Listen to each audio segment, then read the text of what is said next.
बहुत से लड़कों को देखते हैं कि सुबह 4 बजे उठते हैं। हमने अपनी लाइफ में कभी 4 बजे नहीं उठेंगे तो पूरा दिन डिस्टर्ब रहेगा। आप जिस समय कंफर्टेबल हैं उस समय उठिए, लेकिन हाँ एक बात जरूर याद रखिएगा, जितना जल्दी उठेंगे उतना ज्यादा आपके पास वर्क टाइम ज्यादा रहेगा। अब देर से सो के उठेंगे तो आप एक अच्छा सा वर्किंग टाइम को गंवा चुके रहेंगे। तो एटलीस्ट कोशिश कीजिए कि भाई बहुत से बहुत तो 6-7 के बीच में उठ ही जाइए। और पहले उठते हैं तो ये अच्छी बात है, लेकिन ऐसा नहीं है कि जो पहले नहीं उठते हैं उनके लिए बहुत गलत बात। आप जितना पढ़ सकते हैं अपनी कैपेसिटी के हिसाब से ही पढ़िए। आपकी बॉडी 8 घंटा नहीं सस्टेन कर पा रही है, आप 4 घंटा ही पढ़िए, बट धीरे धीरे उसको इंक्रीज कीजिए। हर चीज के लिए होता है, आप अपनी बॉडी के हिसाब से किसी काम को करिए। आप किसी भी काम को अगर लगातार 21 दिन करते हैं तो धीरे धीरे वो आपकी आदत बन जाती है, और अगर किसी काम को लगातार 90 दिन कर देते हैं तो फिर वो आपकी दिनचर्या बन जाती है। अब आप डिसाइड कीजिए कि आप अच्छे काम को करना चाहते हैं या गलत काम को। जहां आपको कंफर्ट मिलता है वो रास्ता कभी भी कोई मंजिल को नहीं ले जाती, क्योंकि मंजिल वाला रास्ता काफी चुनौतीपूर्ण भरा होता है, उसमें कंफर्ट कभी नहीं मिलता है। संघर्ष से व्यक्ति को कभी नहीं भागना चाहिए,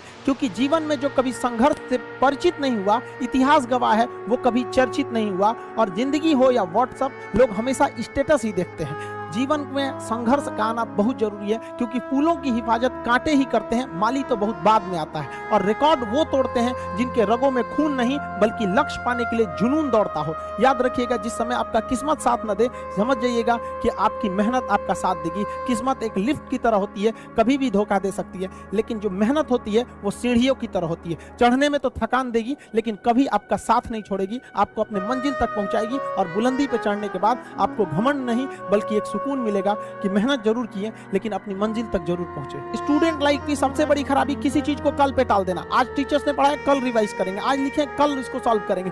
कल पे कोई नहीं टालना चाहिए। जिसने ये कल किया या हमको ये करना चाहिए, उनको तो असफलता फिक्स है, उसने असफलता की दहलीज पे पैर रख दिया। जिसने किया कल, दिन गया टल। जिसने कहा परसों, बीत गए बरसों। और जिसने कहा आज, उसी ने किया राज। जीवन में संस्कार का भी बहुत बड़ा मोल होता है। आप अपने विचारों से स्वतंत्र रहिए, लेकिन संस्कारों से बंधे रहिए। कभी भी अहंकार मत रखिए, क्योंकि आप कितनी भी बुलंदी पर क्यों ना चले जाएं, लेकिन याद रखिएगा आसमान में बैठने की जगह नहीं होती है। जो भी बुलंदी पे जाएगा उसको एक ना एक दिन, आज नहीं तो कल, उसको वापस इस धरती पर आना है। इसलिए बुलंदी को देखकर बहुत जल्दी घमंड में नहीं आना चाहिए। और हमेशा याद रखिए, बड़े बुजुर्गों से मिलकर बैठना चाहिए, उनसे बातें करना चाहिए। बड़े नायाब होते हैं ये लोग, कुछ लम्हों में जिंदगी के तजुर्बे बता देते हैं। याद रखिएगा, समय, सम्मान और विश्वास, ये 3 ऐसी चीजें होती हैं जो एक बार अगर हाथ से चली गई तो फिर दोबारा लौट के कभी नहीं आती। जीवन में सबके प्रति दया का भाव रखना चाहिए। और सबसे बेशर्म चीज अगर कोई इस दुनिया में है तो वो गरीबी है।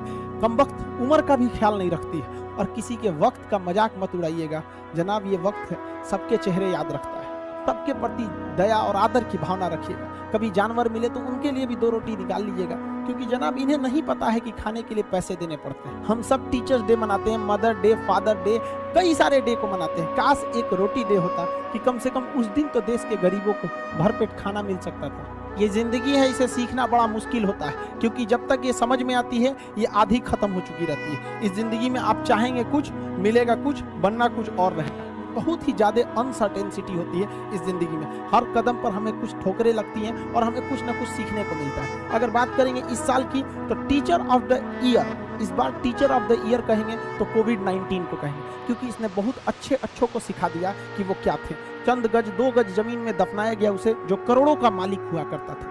सबको समझ में आ गया कि पैसा धरा का धरा रह जाता है, इंसान कठपुतली है। इसलिए मिल बांट कर रहिए, जितनी जिंदगी है एक दूसरे से संपर्क में रहिए, एक दूसरे के दुख में सुख में भाग लीजिए। किसी के सुख में जाइए या ना जाइए, लेकिन दुख में जरूर साथ दीजिए, क्योंकि अपने वो नहीं होते हैं जो तस्वीर में साथ हों, अपने वो होते हैं जो तकलीफ में साथ देते हैं। इस बार इस कोरोना ने बहुत सारे लोगों को, अपनों को खोया। शायद ही कोई ऐसा गांव होगा जहां अपनों ने नहीं, अपने किसी अपनों को नहीं गंवाया हो।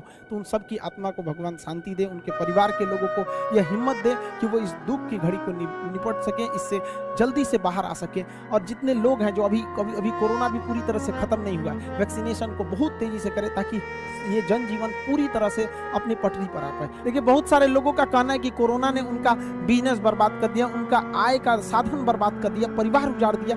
हम इस बात को मानते हैं, लेकिन याद रखिएगा जिसके पास पाने के लिए कुछ नहीं होता है उसे हराना असंभव होता है। अब याद रखिए, अब आपको जिन्होंने बहुत ज्यादा संघर्ष देखा उन्हें हराना मुश्किल होता है, क्योंकि झूला अगर बहुत पीछे जाता है तो याद रखिएगा बहुत आगे का भी सफर करता है। इसलिए जिंदगी से संघर्ष से सीखना जाना चाहिए, भागना नहीं चाहिए। आप सब देश के किसी भी कोने में रहे, हमेशा एक दूसरे का साथ दे, अपने गुरु का हाथ पकड़ के चले, जीवन में किसी के पैर पकड़ने की जरूरत नहीं पड़ेगी। देश के सारे स्टूडेंट्स को मेरे दिल से ढेर सारी शुभकामनाएं, उन्हें जल्दी से जल्दी भगवान सफल करें और अपने माँ बाप का सपना लेकर वो जिस सपने को लेकर वो आगे बढ़े, जल्दी से जल्दी वो सपना पूरा करें ताकि माँ बाप का भी सीना गर्व से चौड़ा हो सके।